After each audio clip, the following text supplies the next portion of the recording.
So let's have ourselves a conversation now about Alabama, Florida State, week one.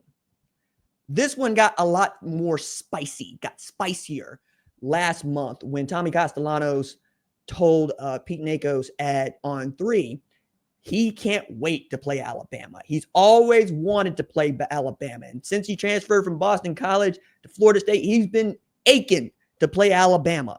And he is saying, look, every team that I've played on starts fast, we get on the board quickly, and we don't let up. Nick Saban ain't there to save them anymore. Of course, Alabama fans heard this, and Alabama players heard this. Deontay Lawson heard this. Isaiah Horton heard this. Caden Proctor heard this. And I hope the Alabama staff heard this, because if I'm the defensive coordinator, all I'm going to do is put up big pictures of Tommy Castellanos going, are you going to let him talk to you like this? Are you going to let him talk to you this way? Are we not going to handle our business when it comes time to handle our business? I've never seen a quarterback be so audacious as to put himself out there like that, because your offensive line, they just look back at you and go, dog, why you got to make this harder than it already is? Like, it ain't as if we're not going to have to be blocking an Alabama defensive line to protect you. And Tommy Castellanos ain't a dude to just stand back there in the pocket. He's going to be running for his life a couple of times of his own accord, because that's part of the game here. Now, he played a little bit for Gus Malzahn. People are fond of saying so, and that might matter. But because Florida State was so garbage, to use that French term, last year, we don't really know just how good they plan to be. Well, I guess we know how good they plan to be. We don't know how good they're going to be, right? I look at this and I say, if Florida State loses this game, it doesn't make or break their season like it did last year. Last year, when they lost to Georgia Tech, we were all looking around like, uh-oh. And by the time we figured out that uh-oh was way worse than uh-oh, Memphis had got him for the bag, right? You go 2-10 last year, you blow up the staff, you get a new offensive coordinator, new defense coordinator, you go back to your mentor, and Gus Malzahn was offensive coordinator at Tulsa when Mike Norvell was a GA. And I remember this because I was in school at Tulsa when this was going down. So the idea of Mike Norvell being the boss of Gus Malzahn is kind of wild to me, but it worked. You know, one dude was great wide receiver at Central Arkansas. One dude was one of the greatest high school football coaches Arkansas has ever produced, Gus Malzahn. And you're going to have dudes, right? You lost a lot, but you're going to have dudes. I think Squirrel White is going to help them tremendously stretching the field. And we know what Gus likes to do. He likes to run the football and throw it deep. Throw it deep, son. Throw it deep. And if you can run the football well, you ought to be okay. Now, what did them in last year at Central Florida is KJ Jefferson put the ball on the floor. But between, you know, your run game and your quarterback, your +1 game, and your tailbacks, they got that, right? They're going to find their RJ Harvey. Maybe it's Roy Dell. Maybe not. But I don't really believe that the run game is going to be the make or break part of Florida State's game against Alabama. I believe it's going to be Alabama's ability to run their offense against Tony White's scheme. Ty Simpson is saying all the right things, doing the anti-Tommy Castellanos out there, but he also is very clear about who they're playing for. And I think as we continue to talk about this, and I did the Georgia segment before this, I wonder, are we harping on Kalen DeBoer or are they harping on Kalen DeBoer?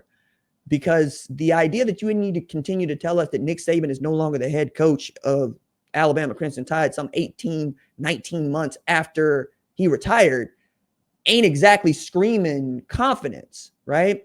I realize that nobody has had a mark on that program as big since Barrett Bryant. But it ain't as if y'all didn't go 9-4 last year, which is respectable, just not by Bama standard, especially when you throw in losses to Vanderbilt and a loss to a bad Oklahoma, right? A 6-7 Oklahoma. The Tennessee loss, I think people could live with, but it could just be like it was last year for them. Like they could get off to a 4-0 start and still not be that good down the stretch. Now, Ty Simpson takes better care of the football, and Ty Simpson has a better relationship with Ryan Williams. Isaiah Horton Cole Adams, when you hold on to the ball, you're going to be all right. You're going to be just fine. Jam Miller's going to be able to run the ball. It's going to be good. I can't wait to see what Richard Young can do. I think Deontay Lawson is due. I think Damani Jackson is a great cornerback. But you got to put it together. However, you can ratchet up the heat underneath your seat with a loss to Florida State. That's not going to be a top 25 team when you play them, unlike last year when they were top 10 for some, top 5 for me. Yo, dog, what? They're going to be a team that has a lot to prove, and they're playing in the ACC. They know that if they win the ACC championship, they're going to be fine. People might look at that Alabama loss, depending on what Alabama does, and make some judgments. But if they win the ACC championship, they're getting in the playoff. Are they going to get in as a top 5 seed? Probably not if Alabama's not that good, but it won't matter, right? Because you win a Power 4 conference championship, you know what you're going to be about. You make it to a Power 4 conference championship, you're probably going to get in. That's not how I'm looking at Florida State this year. How I'm looking at Florida State this year has more to do with just how good they look when they play competition that they should beat. When you look at their schedule and you see Bama on it, you go, okay, we would love to win this game.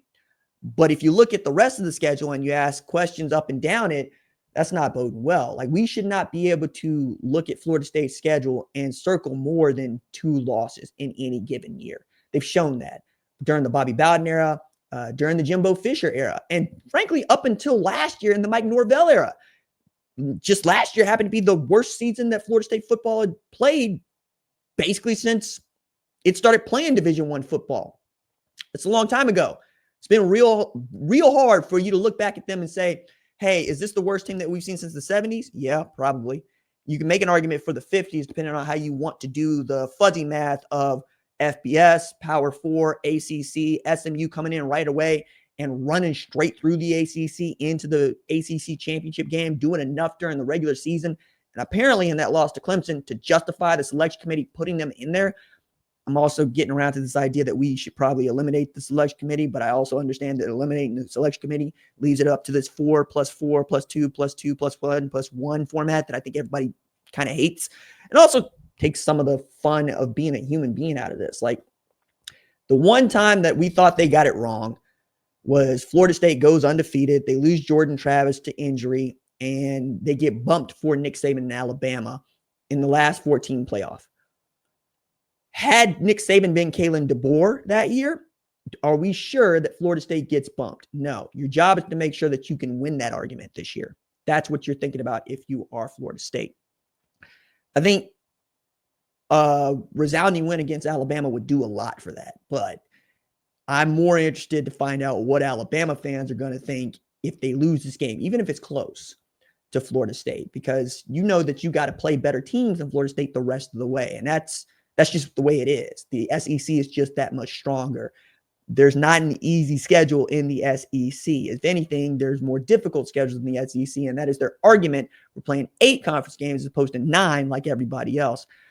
That's cyclical, though. I realize that the SEC has been a dominant conference for 20 years, but you got to also remember that when I was a child, nobody in the Big 12, especially as we got to 98, 99, was afraid of an SEC team. You know, if anything, it was, how are you going to play against Miami? How are you going to play against Florida State? How are you going to play against Nebraska, Texas? Those were the teams that you feared.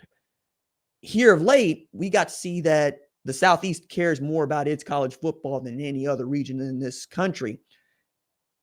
And that's bearing out, right? That's why you've got, the last 2 conference national champions come from the Big Ten, but they also come from the 2 programs that care the most about football above the Mason-Dixon line, Ohio State and Michigan. Again, that bears out in the championships that you win. Florida State is going to have to try to put together a better season than Florida, which is going to be difficult because DJ Lagway makes them a playoff team.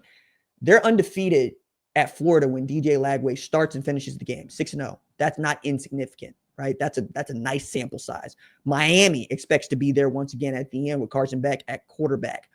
It's just, is Mario Cristobal going to get out of the way, get in the way, or is Bert Auburn going to miss a field goal that he absolutely should make? Yeah, that's where he went when Texas said, hey, man, kick kick rocks. We're bringing in Macy Shipley for your job. We don't need you no more. I need this year to be the magic year for Kalen DeBoer. Otherwise, I don't know how much longer he's going to get to keep that job. And at that point, do you back up the Brinks truck and do you beg Dabo Swinney to come to Alabama to save you? That would be interesting. But it could be just what it was with Billy Napier last year. It could be simply you get off to a slow start and you finish strong, and that earns you another year with people knowing that you still got a Ty Simpson, a Keelan Russell back there, that you can make this thing go. And we're going to try to keep this together because we know that you with Ryan Grubb changes the math on this, or so we think. We're going to find out just how important Ryan Grubb is to the operation this year too. Very interesting matchup, one that I am expecting to really set a tone for how we feel about both Florida State and Alabama the rest of the way, but more Alabama than Florida State. Also, want to have this big conversation about probably the offensive coordinator that we haven't spent the most enough time talking about nationally. I'm sure in Eugene, you feel some kind of way about that.